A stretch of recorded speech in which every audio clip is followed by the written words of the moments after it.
Okay, so I'm looking at Indian products, and this is just me. One of my best friends, she's pretty much East Indian, and I've seen her do her hair, but I'm like, okay, she's East Indian, like that's genetic. That's the way their hair is, you know.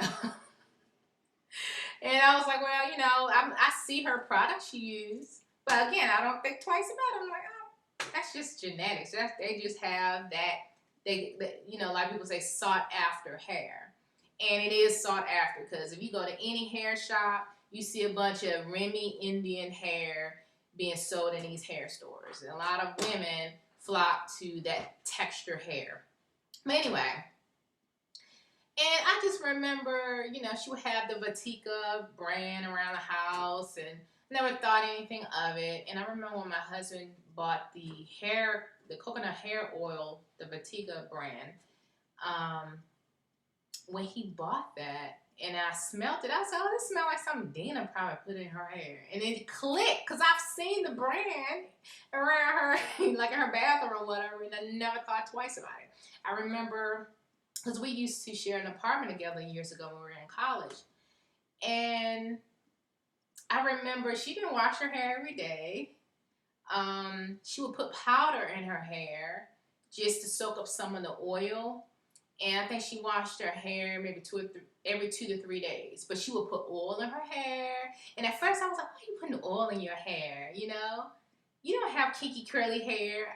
That's just the way I thought. I thought people with kinky curly hair actually put oil in their hair, and people with straight hair or bone straight hair, they already have the oil in their scalp, so that there's no need to add oil to the rest of their hair shaft, right? Yeah. Well, she knew what she was doing.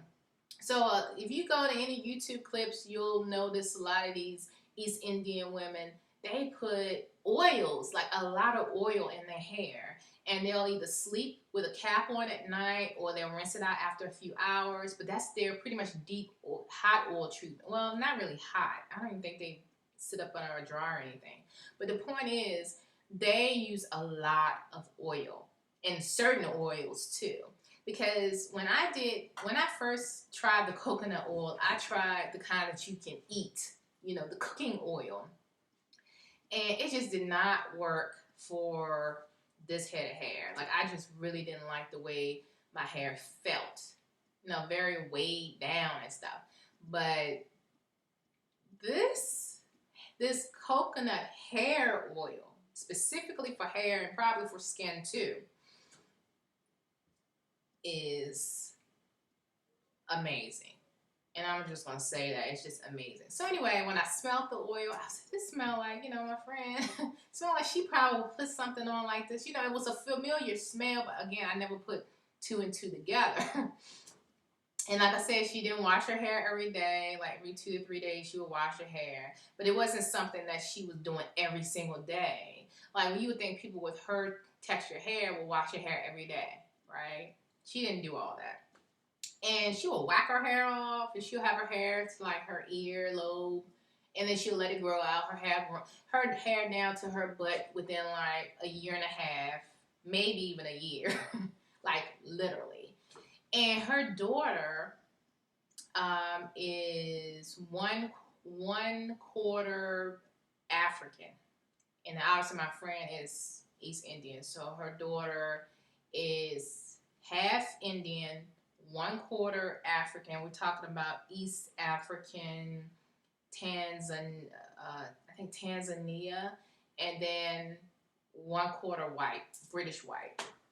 So she comes out pretty much looking like a very fair-skinned Indian girl that you would see on a lot of these Indian commercials, right? In Indian movies, the women are very fair-skinned, and that's another topic of discussion. And her hair is not bone straight and is not kinky. It looks very how should I say this?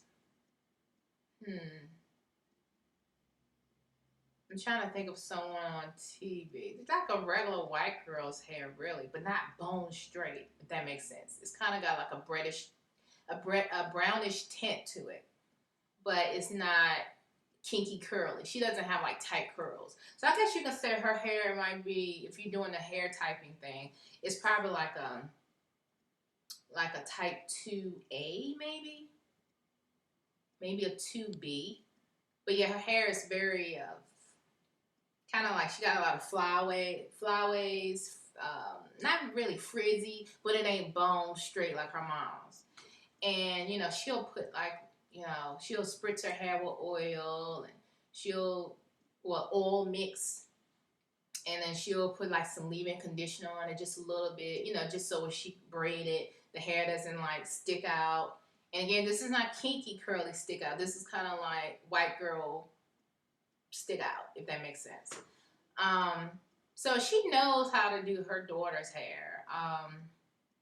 And she knows not to wash it every day. So it's not like one of the moms that wash her hair every day and expect their mixed child's hair to do the same thing. She understands, and she's been around enough black folks to understand you don't wash your hair every single day. And she doesn't wash her hair every single day. And she doesn't wash her daughter's hair every single day. So anyway, you would think one of my best friends is freaking East Indian. I would know these things. Nope. Didn't know. And she wasn't hiding nothing either. She actually did my hair like years ago. She cut my hair. I asked her to cut my hair years ago. She applied a relaxer, the creamy crack to my hair. So she's familiar with different textures hairs. And like I never gave much thought, when it came to how she did her hair. I just assumed like, well, that's genetics for her. She don't really have to do much. No, she was putting oils in her hair, and I remember she used to flip her hair over, like a lot of these women in these videos, flip her hair over, apply all this oil to the hair, rub her scalp. I remember her doing all this, and I didn't even think twice about it. Well, you know what? I done got hip to it now. So, I'm hoping, Lord willing, that He will allow me to not only take better care of this vessel, but also the crown on top of this vessel.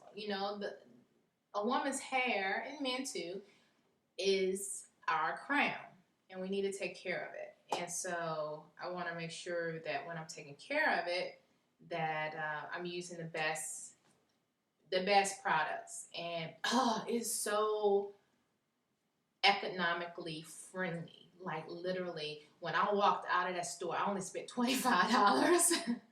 I was like, I'm mopping up for real. I didn't get any more henna, because again, I won't do that for another 6 months. And there is an expiration date, so I don't want to buy too much of that. Plus, right now, with my hair not being as long and thick, well, my hair now, if I stretch it, it's like right here. But it's not as thick as I want it. But yeah, so I'm not going to buy a bunch of henna and then it sit here and expire. But yeah, like I said, I went in there and I mopped up. And one thing about coconut oil, hair oil, when it's really, really good oil, it gets hard, and it liquefies, or it gets, it melts if the temperature is above 75, or at least 75 degrees. So when I use it, knowing, going forward, I need to make sure I put it like in the whole container with the lid closed, okay? Put the whole container in like some hot water or really warm water for a few minutes. But hot water probably within 30 seconds, maybe 1 minute, and then shake it, and then you should hear the liquid. And then that's when you can go ahead and apply it to your hair. It's so much easier than taking a big glomp and put it on your hand and doing like that. So anyway, I really didn't have anything relevant to say today except for vanity.